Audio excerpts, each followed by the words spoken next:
Olá, alunos, sejam muito bem-vindos a mais uma aula do curso de coreano Haru Haru. Na aula de hoje, nós vamos estudar o Pachim. Então, peguem as suas apostilas e vamos lá estudar.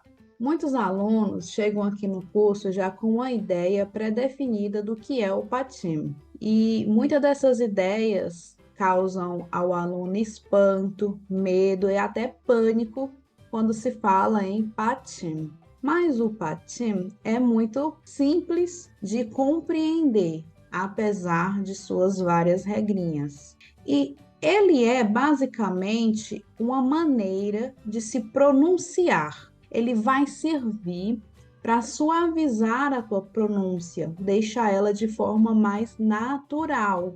Então, aprender Patim é importante para você falar como o nativo fala. Então, se você quer ter uma boa pronúncia, você tem que aprender Patim. O Patim não tem nada a ver com gramática. Isso aqui é uma questão de fonética, de pronúncia. Já vi algumas pessoas que ensinam coreano dizendo que se você não aprender Patim, você não vai entender gramática. Não tem uma coisa não tem nada a ver com a outra. Patim é só para você ter a pronúncia igual a de um nativo. Não é que você vai entender, falar, ser fluente em coreano porque aprendeu patim. Não, é questão de pronúncia. Por exemplo, em inglês, por exemplo, você pode ler como no português, blue ou purple. Para pronunciar bem e pronunciar igual nativo, você leria blue e não blue. E purple e não purple. Então é uma questão de pronúncia. Você está pronunciando certo. Você pode repetir comigo, purple, por mais que você não entenda o que é ou saiba qual cor é purple, você vai pronunciar bem. Então, patim é isso, é uma questão de saber ver a palavra e pronunciá-la corretamente, por mais que você não entenda o significado dela no início. Essa questão de significados é algo que você vai aprender no decorrer das aulas e no decorrer dos cursos. E não precisa ter medo desse conteúdo. Não é difícil e nem o monstro de 7 cabeças que tentaram criar. Ele tem algumas regrinhas, não são muitas. No começo você pode até achar que são muitas, mas não é tanto como a gente acha que é. Então vamos primeiro entender o que é o patim, o conceito do patim. Patim nada mais é do que uma consoante. Perceba isso. Patim nunca será uma vogal. Ele sempre vai ser uma consoante. E é uma consoante final, ou seja, uma consoante que aparece no final de uma sílaba. Por exemplo, em português, nós temos a palavra porém e mais. Quando a gente separa as sílabas porém, nessa última sílaba aqui, nós temos uma consoante no fim, que é a consoante M. Este M aqui é considerado um patim. Temos também a palavra mas, que é uma única sílaba. E a gente tem uma consoante no começo, uma vogal no meio e uma consoante final, a consoante S. Então, esse S no coreano seria considerado um patim, porque é a consoante que sobra, ok? Essa consoante que está no fim.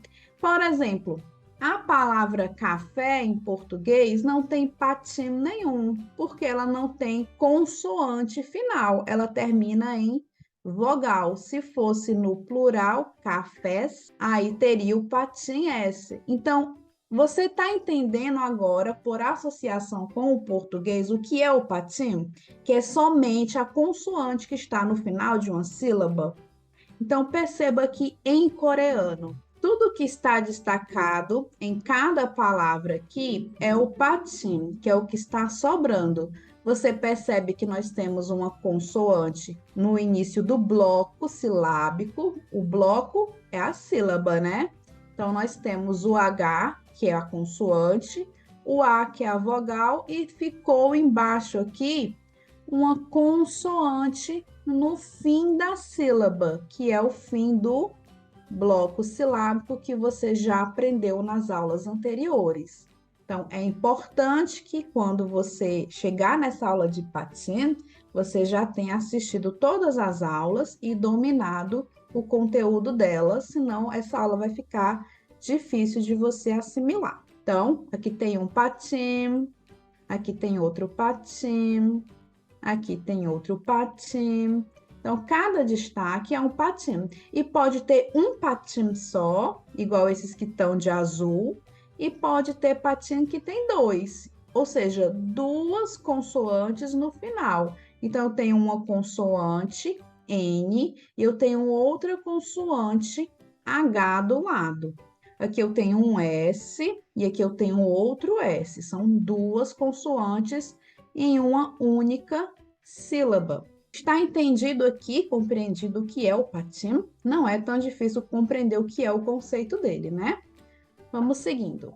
O patim, ele acontece em dois casos específicos. Em patim simples, que são basicamente esses blocos silábicos que você já estudou.